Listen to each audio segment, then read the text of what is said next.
Hi guys, welcome back to another Read Aloud with Miss Junco. Let's go! I'm so excited to be reading chapter 5 with you guys. I hope you had an amazing week and weekend. Let me know in the comments down below what you did this weekend.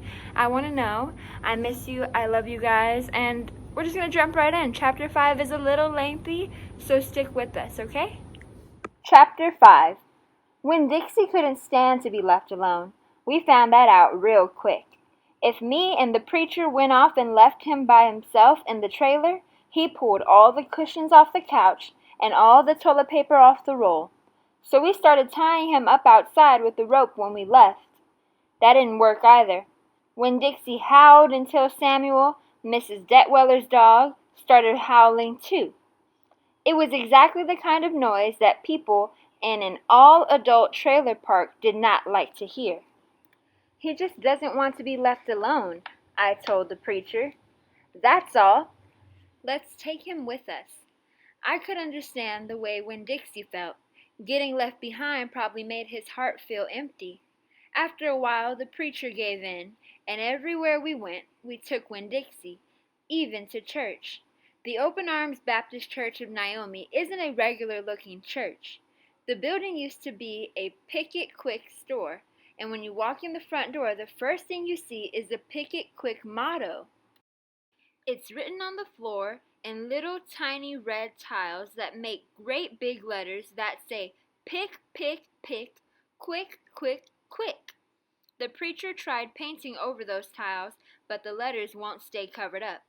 And so the preacher has just given up and let them be. The other thing about the Open Arms that is different from other churches is there aren't any pews.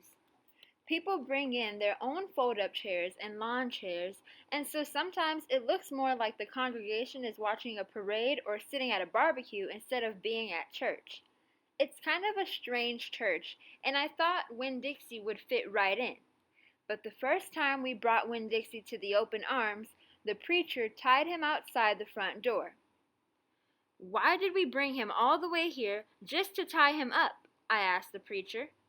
Because dogs don't belong in church, Opal, the preacher said. That's why.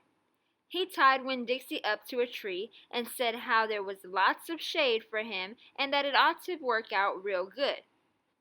Well, it didn't. The service started and there was some singing and some sharing and some praying, and then the preacher started preaching.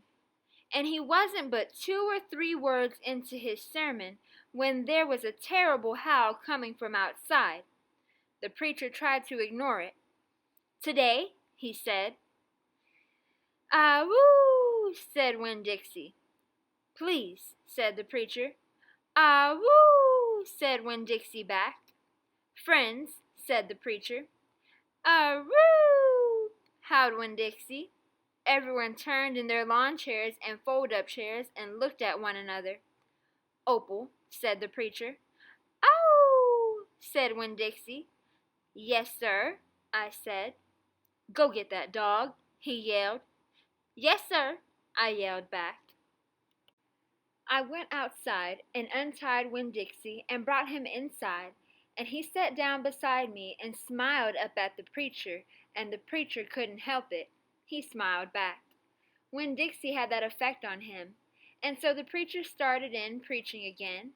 Winn Dixie sat there listening to it, wiggling his ears this way and that, trying to catch all the words, and everything would have been all right except that a mouse ran across the floor. The Open Arms had mice. They were there from when it was a Pick It Quick, and there were lots of good things to eat in the building, and when the Pick It Quick became the Open Arms Baptist Church of Naomi, the mice stayed around to eat all the leftover crumbs from the potluck suppers. The preacher kept on saying he was going to have to do something about them, but he never did.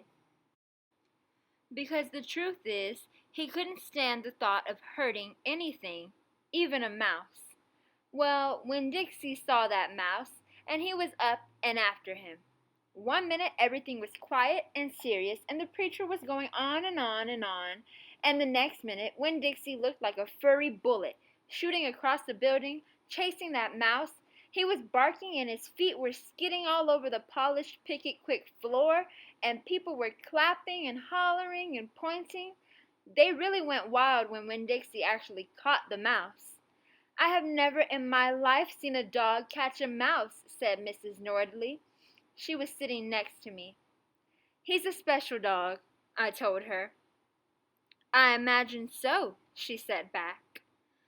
Winn Dixie stood up there in front of the whole church, wagging his tail and holding the mouse real careful in his mouth, holding on to him tight but not squishing him.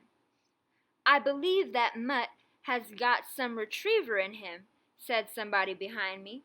"That's a hunting dog." Winn Dixie took the mouse over to the preacher and dropped it at his feet.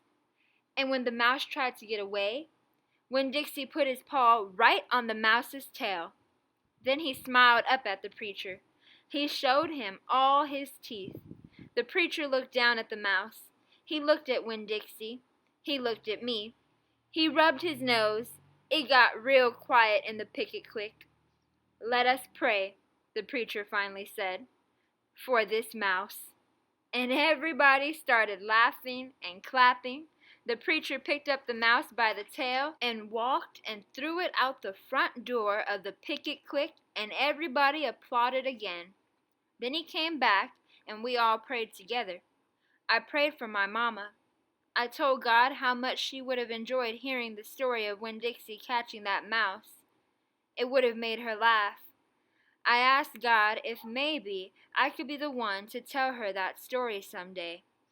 And then I talked to God about how I was lonely in Naomi because I didn't know that many kids, only the ones from church, and there weren't that many kids at the open arms, just Dunlap and Stevie Dewberry, two brothers who weren't twins but looked like they were, and Amanda Wilkinson, whose face was always pinched up like she was smelling something real bad, and Sweetie Pie Thomas, who was only 5 years old and still mostly a baby. And none of them wanted to be my friend anyway because they probably thought I'd tell on them to the preacher for every little thing they did wrong, and then they would get in trouble with God and their parents. So I told God that I was lonely, even having Winn Dixie. And finally, I prayed for the mouse, like the preacher suggested. I prayed that he didn't get hurt when he went flying out the door of the Open Arms Baptist Church of Naomi. I prayed that he landed on a nice soft patch of grass. Alright, hey guys, that concludes the reading of our chapter 5. I do have one reflective question for you, and this one is talking about yourself in comparison to Miss Opal. So, for a variety of reasons, Opal feels like an outsider in her new town. Okay, I want you to think about why that is. Why does she feel like an outsider in Naomi? Oh, I need somebody to know, somebody to hear. For your assignment today, you're going to describe a situation when you felt like an outsider, then compare your experiences with Opal's. I look forward to reading what you have to say in the comments down below. I want to show you guys my little furry friend who's been out here with me this whole time. This is one of my dogs. This is Romeo. He's been outside and he's been trying not to bother me. Hello. He's been here. He'll probably be in more videos depending on what time we record. I hope you guys have an amazing rest of your day. Leave your comments. Don't forget to leave your name, and that way we know who you are and who's watching these. Today's comment shout out goes to, drumroll please, Brisace. Brisace had enough time to go into all of our videos and not only comment to Miss Martinez and myself, but all of her friends as well. And that's what we love to see. We want to see you guys interacting with each other because we know that you miss each other and can't wait to see what's up with them when we get back to school.